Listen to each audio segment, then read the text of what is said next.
ఎక్కడ ఒక్క సాక్ష్యం గాని ఒక్క ఆధారం గాని అంటే ఒక్క లిఖిత పూర్వక ఆధారం గాని లేదా ప్రభుత్వంలో ఒక్క డాక్యుమెంట్ గాని ఎక్కడా కూడా ఏమీ లేకుండానే మనుషులు ఎవడొకరిని పట్టుకోవడం వాడిని బెదిరించడం అంటే ముందు ఒక లిస్ట్ రాసేసుకుంటాడు.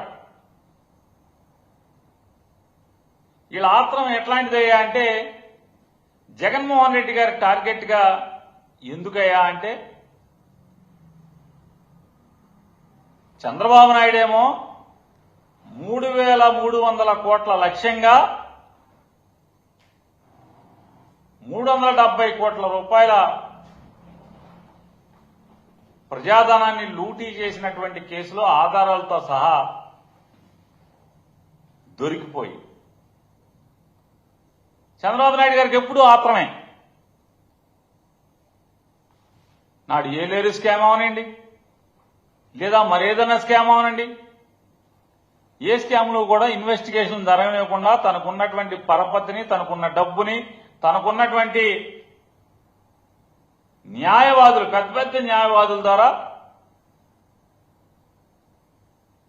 విచారణ జరగకుండా స్టేలు తెచ్చుకోవటం స్టేల్ మీద బతికేస్తుంటాడు. ఎవరైనా మనందరం కూడా 3 పూట్ల ఆనందిని బతుకుతూ ఉంటాం. చంద్రబాబు నాయుడు గారి జీవితం అంతా కూడా స్టేల్ మీద రాజకీయ జీవితం అంతా స్టేల్ మీద బతికేస్తుంటాడు. అటువంటి ఆయన ఆత్రం మనం చూస్తే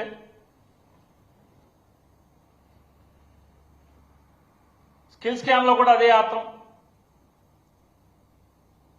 ఆ స్కిల్ స్కామ్ లో దొరికిపోయి 50 రోజులు పైబడి 50 రోజులు 60 రోజులు జైల్లో ఉన్నాను కాబట్టి జగన్మోహన్ రెడ్డి గారిని కూడా నేను 60 రోజుల్లో ఎంతోమంది నాకన్నా ఒక్క రోజన్నా జైల్లో పెట్టించాలి. ఈ తాపత్రయం మినహా మరి జనానికి ఏం మాట ఇచ్చాం లేదా ఈ